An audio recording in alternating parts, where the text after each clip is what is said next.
Que pouvez-vous suggérer pour dynamiser la culture de lecture? Il faut qu'il y ait la promotion et la sensibilisation sur l'importance de la langue, mais en général sur l'importance de la lecture.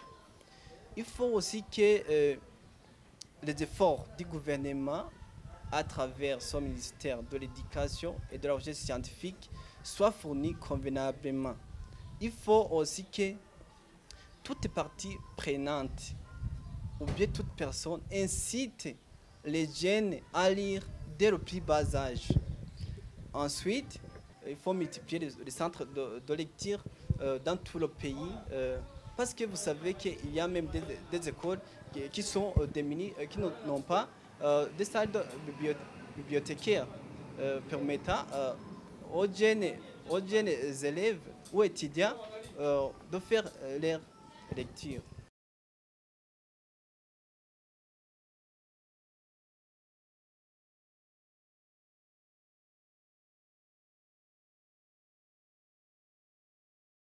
De faire leur Chers téléspectateurs et auditeurs de la télévision et de la radio Agaseke FM, partout où vous êtes, bonjour.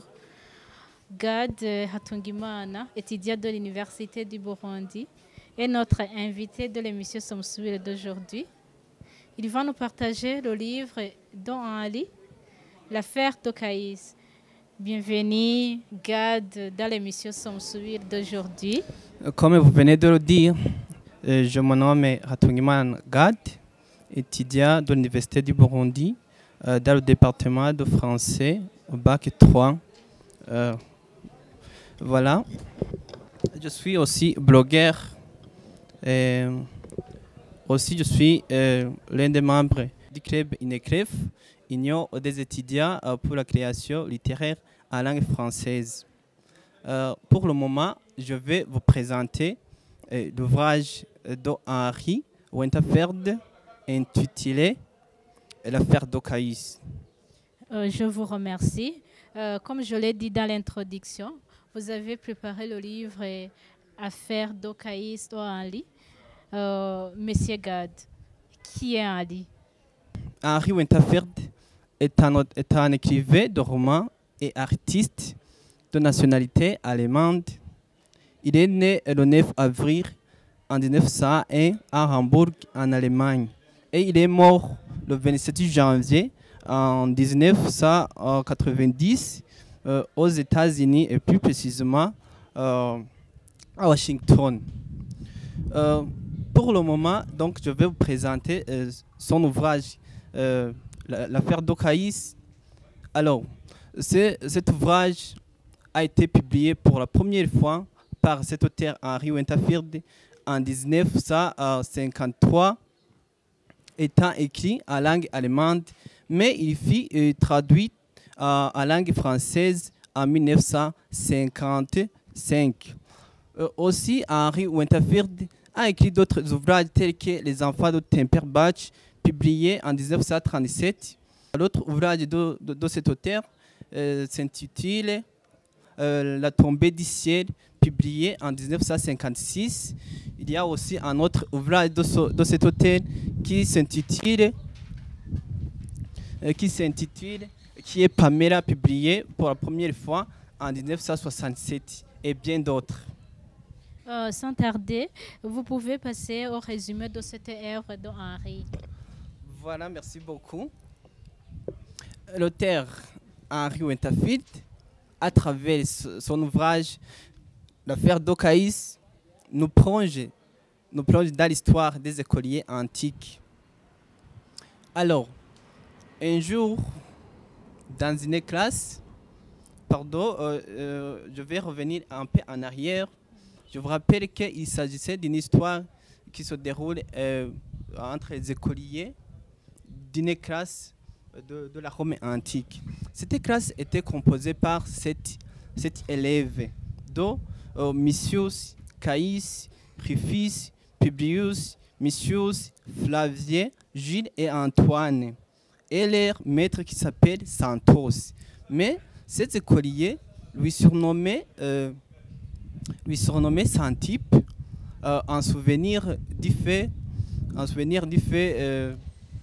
épouse du fameux philosophe qui s'appelle Socrate. Il disait que celui-ci avait une mauvaise humeur et menait une vie dure envers son mari. C'était ainsi que ces écoliers lui surnommaient Santi parce que Santos, lui aussi, avait une mauvaise humeur envers ses écoliers. Mais aussi, il avait un caractère très positif parce qu'il il exigeait donc une discipline exemplaire. Alors, un jour, dans une classe, les élèves étaient en train de travailler silencieusement. Leur maître, qui s'appelle Santos, lui, était plongé dans sa lecture. Un élève qui s'appelle Mifis quitte sa place et se glisse derrière le maître, étant debout sur le mur, une tablette sur laquelle il y avait une inscription disant que Caïs est un âne. Je vous rappelle que Caïs était l'un des étudiants, donc des élèves de cette classe. Alors, les autres élèves, en le voyant, ils se pouvaient de rire. Ils commençaient à rire. Mais par-ci, le maître n'avait rien remarqué. Mais Caïs, qui venait d'être injurié par son collègue, il fut emporté par la colère et lui répondait: si je suis un âne, toi, tu seras un fils d'un lâche.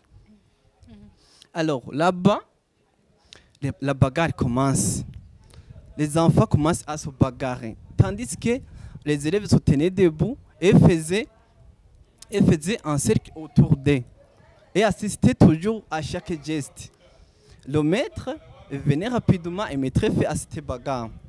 Alors le maître, après avoir analysé ce cas, il comprenait que c'est Rufus qui a provoqué la bagarre et il le renvoya de l'école. Il renvoya de l'école comme punition et il donna à Caïs la punition de copier la liste des mots-clés qu'ils avaient apprises en classe, même sans faire une seule faute comme punition. Voilà alors l'affaire s'éclate entre les deux garçons, donc les deux écoliers. Alors, le lendemain, les élèves se présentèrent à l'école comme d'habitude.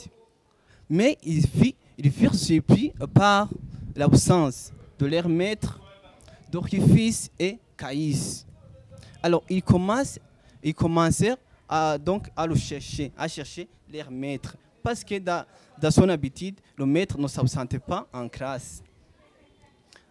Du coup, ils entendirent des bruits étranges dans sa maison, dans sa chambre dans laquelle il habitait. Parce qu'il habitait en face de la classe de ses écoliers.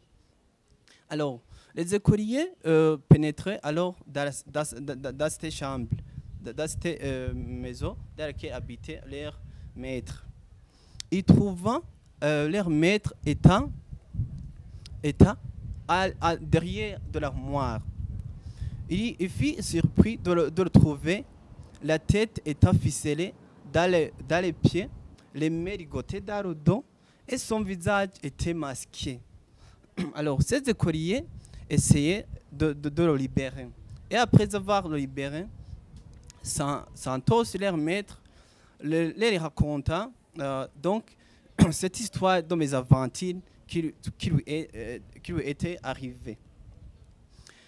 Il disait que pendant la nuit, quelqu'un l'a attaqué et a fini par le voler quelques livres de mathématiques et la tablette sur laquelle il avait l'inscription de l'injure, c'est-à-dire Caïs est un âne. Alors, comme Santos, son maître de la classe, avait du mal au niveau de cheville et dans le dos, il disait à ses élèves de retourner chez eux et qu'ils reviendront à l'école le jour où ils le feraient savoir. Voilà. Mais une chose très heureuse là, le maître aussi ajouta qu'il a pardonné il avait pardonné Rufus et il disait qu'il avait fait, qu'il lui avait fait ça parce qu'il voulait, il voulait que ce qu'il avait fait lui soit une leçon. Et donc, les écoliers alors firent errer d'entendre son message vraiment erré.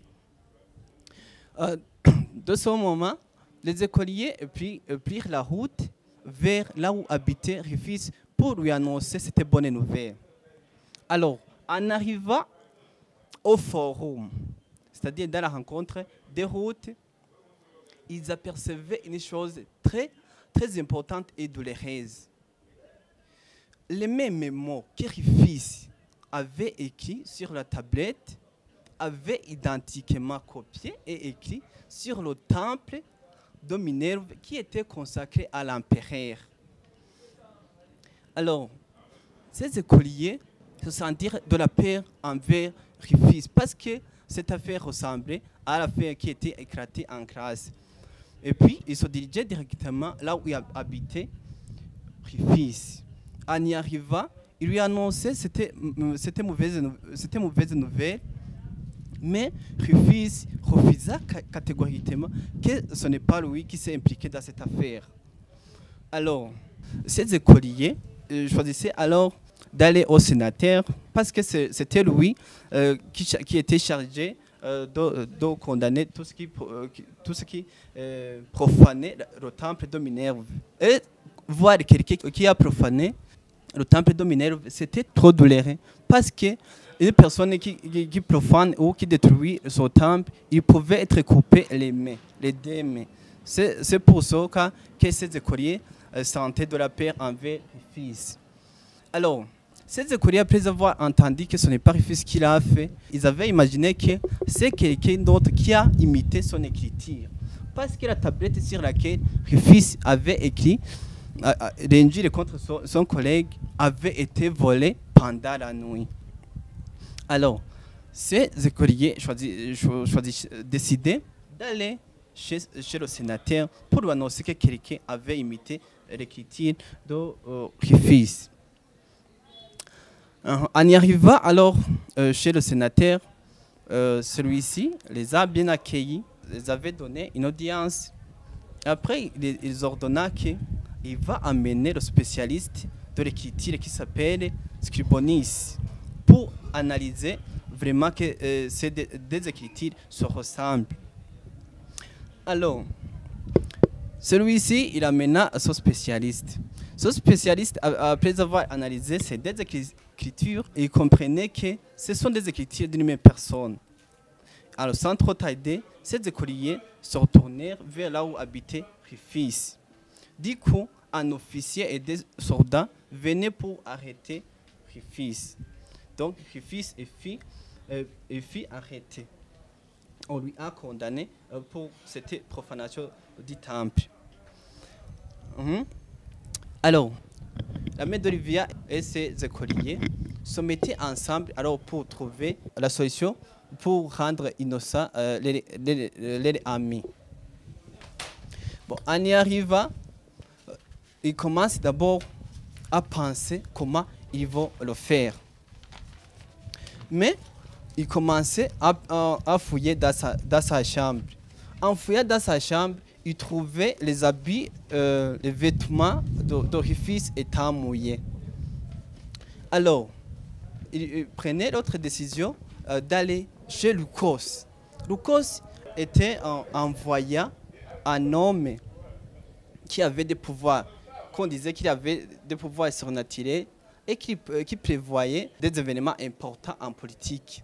C'est pour cela que beaucoup de hauts cadres lui consultaient afin d'avoir des situations pour l'avenir. Bon, cet écolier alors décidait d'aller chez son monsieur pour voir si l'homme qui aurait attaqué le maître pendant la nuit. Parce que si je retourne un peu en arrière, les écoliers, après avoir trouvé le professeur étant attaqué, ils ont trouvé aussi une chaînette. Leur maître lui disait que cette chaînette appartient au volet qu'il a attaqué pendant la nuit. Alors, les écoliers amenaient cette chaînette à son monsieur qui s'appelle Lycos, pour savoir à qui appartient vraiment cette chaînette. Alors, en y arrivant, celui-ci, il a ramassé la chaînette. Mais il les gronda, il amena des serpents, et les serpents, ces écoliers, c'est-à-dire ces élèves, sentirent de la peur et ils firent tout de suite. Mais un seul élève est parvenu à rester à l'intérieur de la pièce. Cet écolier s'appelle Missius. En restant à l'intérieur, il trouva le manteau d'orifice, c'est-à-dire le vêtement d'orifice était à l'intérieur. Aussi, il trouva une lanterne d'orifice. Cette lanterne n'appartenait pas à Rufus, mais appartenait à Missius. Mais Rufus l'avait pris par mégarde le jour où le maître le renvoya de l'école. Là, Missius comprenait que Rufus avait passé la nuit chez Lycos. Alors, Missius, comme cette pièce était fermée par sa magie, la magie de Lycos, Missius pénétra par le toit et fit tomber dans les baies de Diane, c'est-à-dire dans la piscine qui se trouvait à côté de la maison de Lycos. Et il passa toute la nuit. Et comprenait que Rufus, lui aussi, avait passé toute la nuit dans cette piscine. Parce que Missius a dit passer toute la nuit. Et il comprenait que Rufus est vraiment innocent. Parce qu'il ne pouvait pas faire cette affaire de profanation du temple de Minerve qui était consacré à l'empereur, alors qu'il avait passé toute la nuit dans la piscine d'eau qui se trouvait à côté de la maison de Lycos. Alors, le matin de ce jour, Missius allait directement dire aux écoliers que vraiment Rufus est vraiment innocent. Ils se rencontrent dans la caverne où ils se dialoguaient souvent dans les vacances. Du coup, étant toujours dans cette caverne, leur maître Santos arrivait. Les écoliers commencèrent à lui dire tout ce qui s'était arrivé à Rufus. Parce que Rufus était déjà en prison.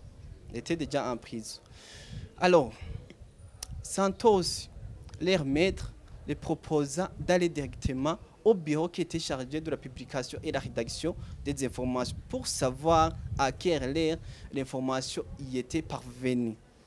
Les écoliers prirent la route vers le bureau qui était chargé pour la publication des informations. On y arriva chez le rédacteur qui avait travaillé pendant cette nuit-là. Celui-là, il les avait dit que l'information y était parvenue vers 4 heures du matin. Et puis, il retournait vers Saint-Hyper maître et lui disait que l'information y était parvenue, c'est-à-dire au bureau qui était chargé de la publication des informations. L'information y était parvenue vraiment vers 4 heures du matin. Mais le maître n'était pas satisfait par cette réponse. Et il ordonna les écoliers d'aller chercher celui qui a donné l'information au rédacteur. C'est ainsi qu'un écolier qui s'appelle Antoine se dirigea vers l'ex-conseiller qui s'appelait Télis, afin qu'il puisse voir les personnes qu'il avait consultées pendant cette nuit. Parce que l'ex-Télis, c'est celui qui était chargé pour donner des informations au bureau qui était chargé de rédiger et de publier les informations. Alors, en y arrivant, il a manqué la liste de ces personnes. Mais il a réussi à se glisser dans sa chambre, là où il avait trouvé la chaînette la chaînette qui avait laissé à Lucas le premier jour où ils avaient consulté plutôt, et le manteau de Lucas. Lucas, je vous rappelle que c'était son métier disant qu'il était voyant et qu'il avait des pouvoirs surnaturels. Alors, il retourna directement chez leur maître, c'est-à-dire Santos, et il disait tout ce qui s'était arrivé chez lui. Alors, il lui raconta que chez Télis, c'est-à-dire l'ex-consul, il avait vraiment trouvé des choses très agréables parce qu'il trouva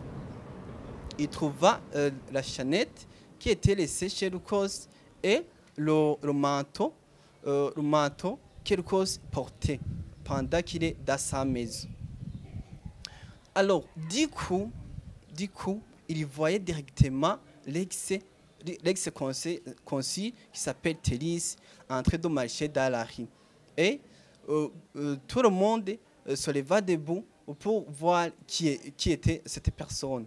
Et Antoine, lui, comprenait que c'était Télis qui était en train de marcher dans la rue.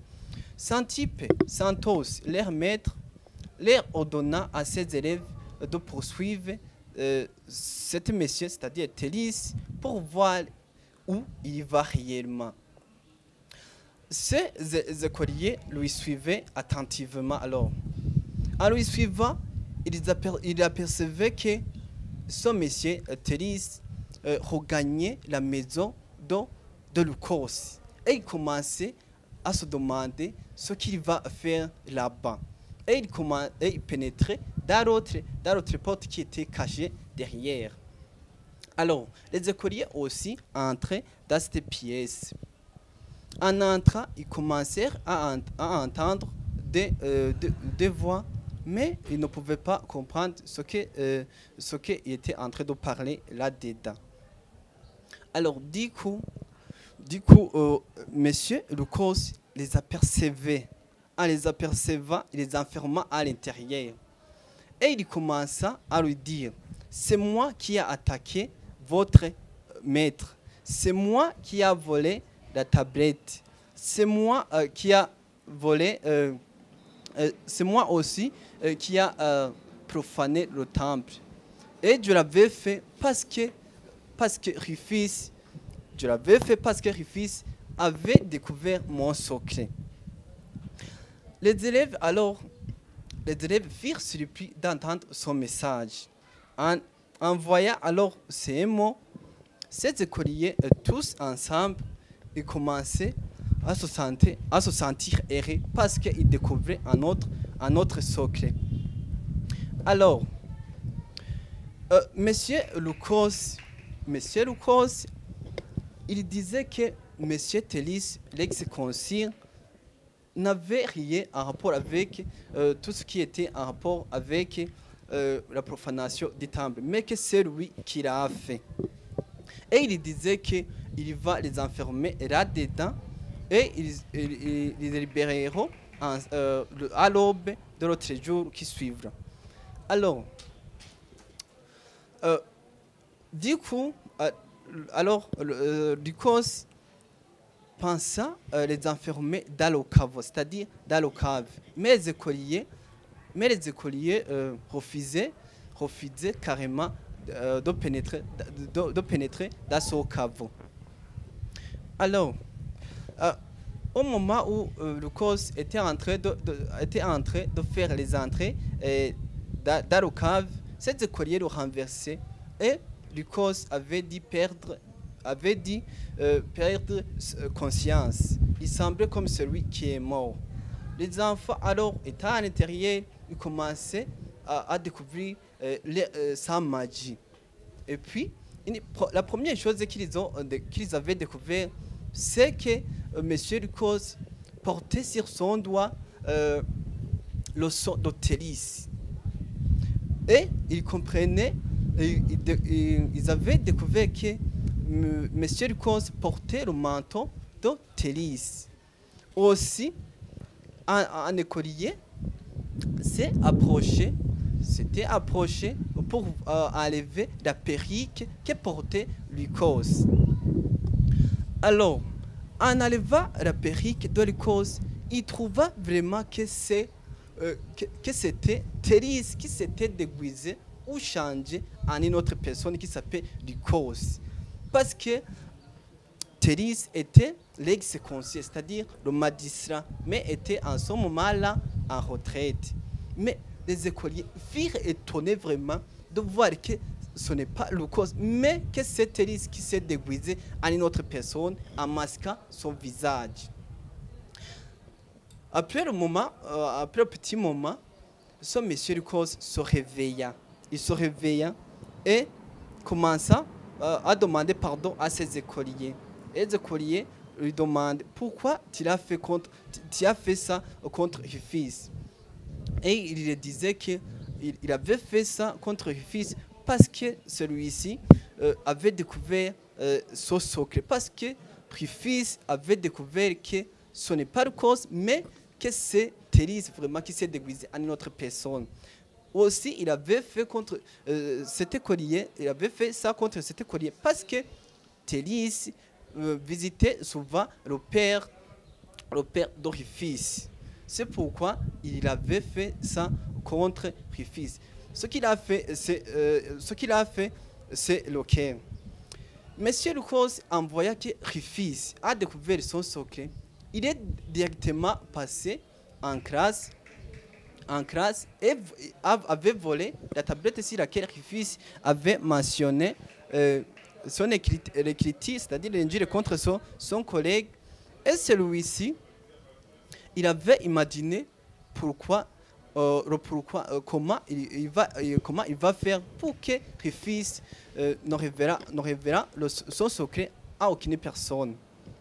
Et donc, il amena la tablette sur laquelle il portait l'inscription et commença à imiter son écriture. C'est ainsi que Lycos il va imiter son écriture et va l'imiter et copier sur le temple de Minerve qui était consacré à l'empereur. Alors, Lycos avait fait ça pour que Rufus soit condamné et prisonnier presque toute la vie. Et par là, Rufus n'aurait pas le temps de révéler le secret à aucune personne. Après ça, les écoliers ne pouvaient pas sortir. Monsieur Vinicius, qui était sénateur, avec Santos, arrivait tout près de cette maison avec des soldats. Le monsieur Lycos, après avoir entendu ça, il pénétrait vers le toit de sa maison et tomba dans le bassin qui était en face de sa maison. Et il mourut. Et il mourut parce que le bassin de Diane, qui était la piscine de Diane qui était en face de sa maison, était vide. Il mourut sur le champ. C'est ainsi que les écoliers, Vinicius, le sénateur, le maître de ces écoliers, allaient libérer leurs collègues qui s'appelaient Rufus, et la classe recommençait comme d'habitude. Mais en commençant, leur maître les prodiguait d'abord des conseils pour tout ce qui venait de se passer. L'histoire se termine par-ci. Je vous remercie. Monsieur Gad, si vous rendez le contenu de l'affaire d'Ocaïs à l'oral et compétiré. Okay. Cet ouvrage, l'affaire d'Ocaïs, m'a appris beaucoup de choses. Tout d'abord, il m'a appris que dans cette vie, il ne faut présenter à aucune chose. Car une petite même chose peut conduire une personne dans des situations très difficiles autant qu'il le pense. Deuxièmement, cet ouvrage m'a appris que ce soit dans les dures épreuves ou dans les bons moments, qu'il faut montrer son soutien envers son prochain. Finalement, j'ai compris que il ne faut pas prendre des décisions si on est en colère. Merci. Monsieur Gad, Oui. en tant que l'homme littéraire, qu'est-ce que vous pouvez conseiller aux jeunes qui ne voient pas le rôle de la lecture? En tant qu'un homme littéraire, je conseille aux jeunes comme moi ou bien d'autres personnes à aimer vraiment la lecture. Parce qu'au niveau de la lecture, c'est là où on se cultive, on s'enrichit soi-même. On apprend beaucoup de choses. La lecture, il permet d'avoir des aspects historiques, culturels, des coutumes, des traditions. Il nous permet de voyager et découvrir le monde dans son intégralité, même sans se déplacer. Oui, oui. Voilà. Pour terminer notre émission, que pouvez-vous suggérer pour redynamiser la culture de lecture? Alors, pour redynamiser la culture de lecture, il faut qu'il y ait la promotion et la sensibilisation sur l'importance de la langue, mais en général sur l'importance de la lecture. Il faut aussi que les efforts du gouvernement à travers son ministère de l'Éducation et de la Recherche scientifique soient fournis convenablement. Il faut aussi que toute partie prenante ou bien toute personne incite les jeunes à lire dès le plus bas âge. Ensuite, il faut multiplier donc les centres de lecture. Il faut multiplier les centres de lecture dans tout le pays. Parce que vous savez qu'il y a même des écoles qui sont démunies, qui n'ont pas des salles de bibliothécaires permettant aux jeunes élèves ou étudiants de faire leur lecture. Je vous remercie, Monsieur Gad, de répondre à l'invitation du journal et la radio Agaseki. Je vous remercie aussi. Et vous, chers téléspectateurs et auditeurs de la télévision et la radio Agaseki FM, merci de nous avoir tenus en compagnie. À la prochaine dans une autre émission de Somme Soubir.